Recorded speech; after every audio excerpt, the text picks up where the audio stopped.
So this video is going to be a little bit difficult to make, and I've had to restart it 3 times now.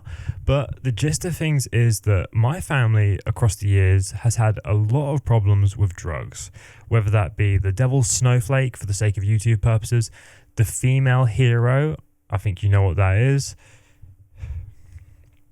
alcohol, and marijuana. These are the 4 things that have really held my family back in terms of actually being successful in any field. The only one of us that doesn't do these things is my older brother, and funny enough, he's the most successful out of all of us. So if that doesn't tell you one thing, I don't know what does. My father was addicted to, for a very, very long time, and it's kind of hard to talk about, but when I was 15, he literally got in so much debt with his dealers that he just left me in the house on my own to deal with these people, just ran away and decided that to get himself clean, if he even is clean, I don't know, I don't speak to him anymore because of the situation.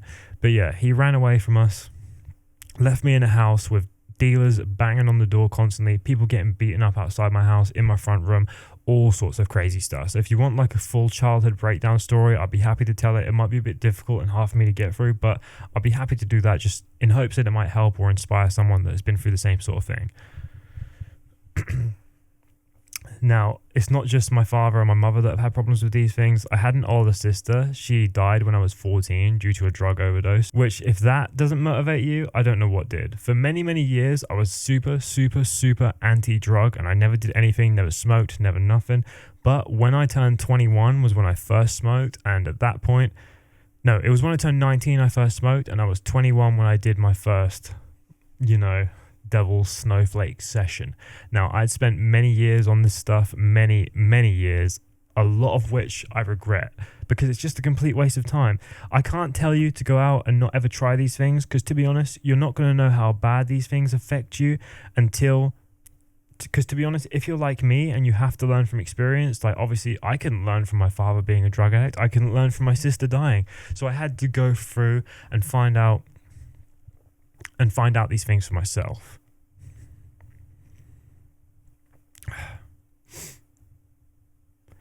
Yeah, this is a pretty difficult video to make.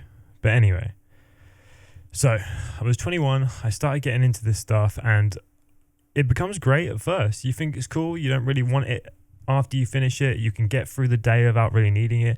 After time passes, you eventually become less and less affected by the highs of it and more affected by the need to have more of it. And if you've ever done something like this, the devil's snowflake to be specific, you'll know that the way that people act when they want that kind of stuff is tragic and you never want to be around it. Like, don't let your friends get into it. Even if they are the kind of people that don't learn from other people's mistake, it's just not worth trying. I have so many friends that started at the same sort of time that I did, are still going to this day, and are wasting paycheck after paycheck after paycheck on these things. And these are my closest friends, and some of them I've had to distance myself from just to keep myself on a straight and narrow path. Now, these aren't the only problems that I've had recently. I managed to quit the devil's snowflake probably around, I was 24. It was just about the time that I met Holly. Once I met Holly, I really didn't feel like I needed to do it anymore. And to be honest, a good woman will keep you on the straight and narrow, boys. So if you need something like that, go and search yourself for a nice girlfriend, and not one that is into, and if you're into these drugs, not one that's into those two, because that is a downward spiral that both of you will fall into. And if you've got someone else fueling you back and forth, it's just a recipe for disaster. So find yourself someone who's straight and narrow, a wholesome young lady or man, whatever you may be into. But yeah, that is the main reason I managed to quit that. But when I did quit that, I actually got myself into weed. I smoked so much weed to fill the gap of not having that. So I was doing, instead of doing the devil's snowflake like 2 or 3 times a week, I was smoking every single day to try and make myself feel something else. And to be honest, it was good at first. I felt more creative when I was on it. The only problem was I felt lazy and I just wanted to eat constantly. And to be honest, obviously it's a better situation than the first drug I was into, but it's still not ideal when it comes to mental health or this, that, and the other. It starts off great, just like the other ones do, and then after a while, you slowly get used to it, and you get worse and worse feelings. You get the paranoia, you get all sorts of stuff. Like I get sweats and stuff like crazy, or at least I did. At this point, though, I am now 3 days without smoking at this point. And to be honest, this is the first time I've been like completely drug free in God knows how long, like 7 years. I'm 28 now, and I started doing these things like religiously, or habitually I should say, when I was like 21, which is pretty crazy, to be honest. It's been a long time, and a lot of those years are wasted. Like, I didn't start making content until I stopped doing the Devil's Snowflake, so those two correlated. And I've been smoking pretty much the entire time I've made content. There was like a brief 6-month period where I didn't for a little while, but I fell straight back into it. So this time I'm going to try to keep myself on the straight and narrow, but I'm not going to say that I'm not going to smoke ever again, because I feel like that's a recipe for disaster. And if you guys see me smoking in like 3 or 4 years time, just know it wasn't because I didn't try my hardest, because I really want to be clean and sober and be the best YouTuber I possibly can for the people that take the time to watch my videos. I don't know why I'm swishing around this pen. I think it's just to make me feel more comfort. But anyway, so that's the story of how I got to this point. If you guys want me to tell you a little bit more about my childhood and how I got and everything that happened, because trust me, it's one hell of a long story and it's a bit traumatic, so it might be difficult to make, but if you guys want to see it, I'm happy to share that with you in the hopes that it might help someone that's been through the same situation or is struggling currently with the situation, because trust me, it does get better on the other side, but you have to want to be better yourself. Like, you can take these things two ways. You can either become exactly what you are surrounded by, adapt to your environment, which is the natural human instinct in most cases, or you can see the error in the ways of the people around you, test it out for yourself a little bit in my case, and then figure out that that's not the life you want to live. Because I don't know about you, but I want to be successful in my life. I want to show everybody that doubted me, everybody that saw my parents and counted me out from the start, that I can be the best I can be. Whether that's making it on YouTube, making it in skateboarding, whatever you want to do, just know that it can be done. Now, I haven't smoked, like I said earlier, for 3 days at this point. And to be honest, my energy levels are feeling pretty good. Like, the first couple of days, I was extremely stressed.